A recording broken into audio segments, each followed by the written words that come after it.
wise man once told me that he asked me, what's the opposite of addiction? And I said, well, sobriety. And he said, not at all. It's not about sobriety. It's about connection. I'm Captain Eric Smith. I'm the founder of Calm Seas Foundation. What we do is take first responders, firefighters, police officers, military, and we help them find healing. Take them out sailing on the ocean. I've found that the ocean is a powerful place to find connection with yourself. It's profoundly powerful in helping them heal from addiction and PTSD and a lot of the challenges that come from a career in public service. The core mission of Calm Seas Foundation is to connect with first responders who are in active recovery, to provide them an experience where they can bring together all of the learning, all of the hard work they're doing, and come out and have an experience on the sea in a safe place with their peers, being led by a person who's been through what they're going through, and come out the other side.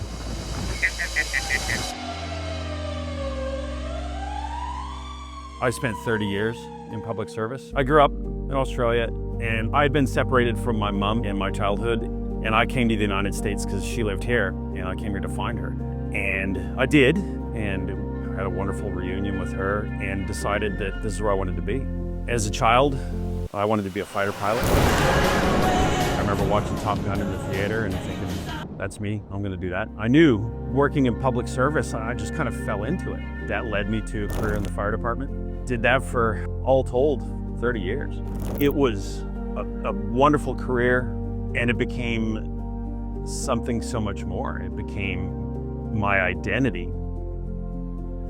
When somebody's in peril, when they're having their worst day, when they're afraid and alone, being able to come and help them. And gosh, it sounds so corny, but it really was about love. You know, they say like there's no greater love than to be willing to lay down your life for somebody. And that was my reality. And that was the reality of the men and women I served with. And when you leave that career, or when you get towards the end of it, there's nothing left in the tank for yourself. A breaking point. It snuck up on me. Dealing with hard things, I wanted to find a salve to soothe my emotions, my pain, and so I started drinking. In the first responder communities, a lot of guys self-medicate. I think I kind of did that. I didn't know how to recognize the feelings I was having. I just knew I didn't feel good, and drinking allowed that feeling to go away. In reality, booze is just throwing gasoline on the fire of depression and anxiety and guilt and all those things. One day, I was at the fire station, and it was a call where I just no longer, I'm like, why am I even doing this? So I got in my truck and I left. I just went home. Not exactly a responsible thing to do, but it's what I had to do in that moment. From that, I saw that I was in a dark place, and I, through the support network I had, realized I need to go get some help. I went to a place that specialized in recovery for first responders, and that in conjunction with rediscovering my love for the ocean. You nervous? No. Good.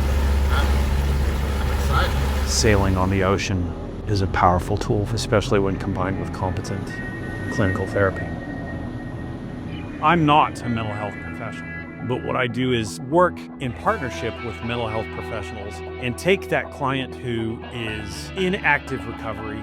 They've got a whole bunch of script in their head of some really good stuff, and then I help them put that into practice. I give them that experiential time. In doing that, it could be as simple as a day sail. So we'll take up to like 6 first responders at a time, where we go out, find some dolphins, have a sail, experience some ocean. The other extreme is I just took a group of guys on a week-long offshore sail from San Francisco to Los Angeles, where we were 50 miles offshore in the Pacific Ocean, sailing through the night, dodging whales. We had a humpback whale breached right next to us, splashed us. It was spectacular. It could be anything from the short day sail to the epic voyage. we tailor that to meet the needs.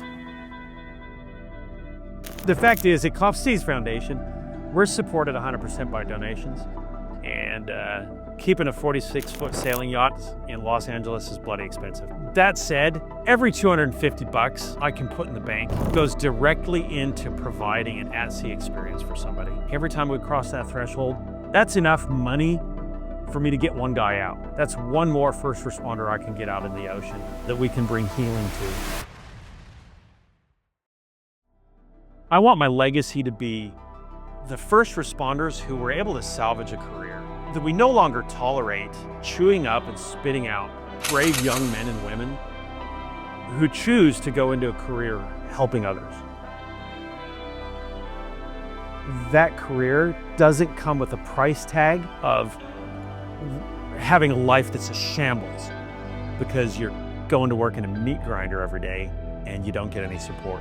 So I want the legacy to be families that stay together, children who know their parents,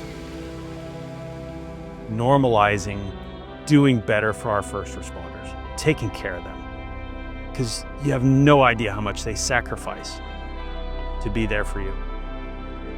I have a vision. I know what helped me. I know what I've seen help other guys just like me. I've seen it work. And this is my mission.